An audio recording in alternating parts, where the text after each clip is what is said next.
Good morning, everyone. It's day 11 of our quarantine story time. Today I'm going to do Little Miss Naughty.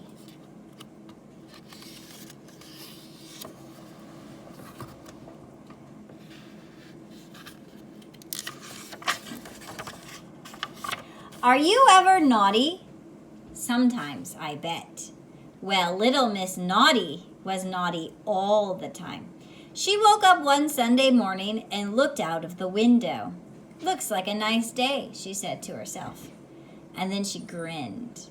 Looks like a nice day for being naughty, she said, and rubbed her hands. That Sunday, Mr. Uppity was out for his morning stroll. Little Miss Naughty knocked his hat off his head and jumped on it. "My hat!" cried Mr. Uppity. That afternoon, Mr. Clever was sitting in his garden reading a book. And do you know what that Little Miss Naughty did? She broke his glasses. "My glasses!" cried Mr. Clever. That evening, Mr. Bump was just standing there, minding his own business. And guess what Little Naughty did?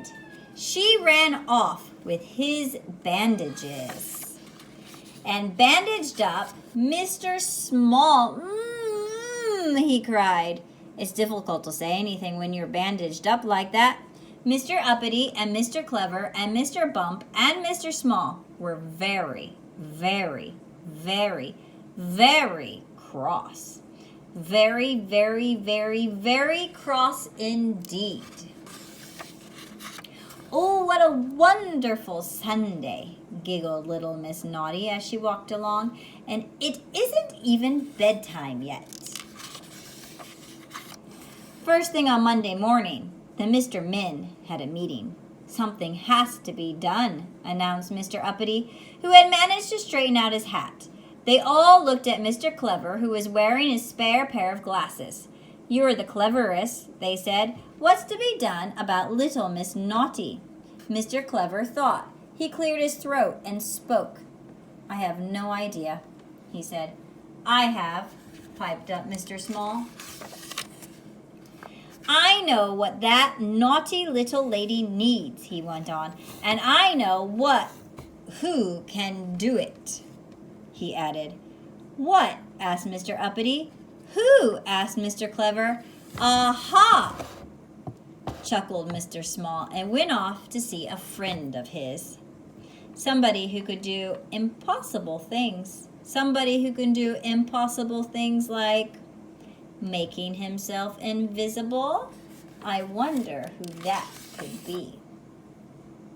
That Monday, Mr. Nosy was asleep under a tree. Little Miss Naughty crept toward him with a pot of paint in one hand and a paintbrush in the other, and a rather large grin on her face. She was going to paint the end of his nose red. But just as she was about to do the dreadful deed, something happened. Tweak! Somebody tweaked her nose. Somebody she couldn't see tweaked her nose. Somebody invisible. I wonder who. "Ouch!" cried Little Miss Naughty. And dropping the paint and the paintbrush, she ran away as fast as her little legs would carry her. One Tuesday, Mr. Busy was rushing along. As usual, Little Miss Naughty, standing by the side of the road, stuck out her foot. She was going to trip him, head over heels, and heels over head. But just before she did, something happened. Tweak! The invisible nose tweaker had struck again, and it hurt. "Ouch!" cried Little Miss Naughty, and ran away even faster than her little legs would carry her. On Wednesday, Mr. Happy was at home, watching television. Outside, Little Miss Naughty picked up a stone. She was going to break his window. Naughty girl. But as she brought her arm back to throw, guess what? That's right, tweak! "Ouch!" cried Little Miss Naughty as she ran off holding her nose.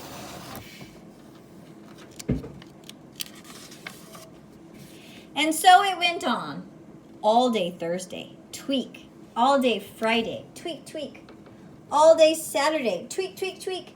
By which time, little Miss Naughty's nose was bright red. But by Sunday, she was cured.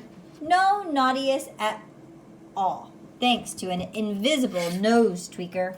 On Sunday evening, Mr. Small went to go see him. "Hello, Mr. Impossible," he smiled. "Thank you for helping to cure little Miss Naughty." "My pleasure," laughed Mr. Impossible. "But it did take all week." Mr. Small grinned. "Don't you mean," he said, "all tweak?" The end.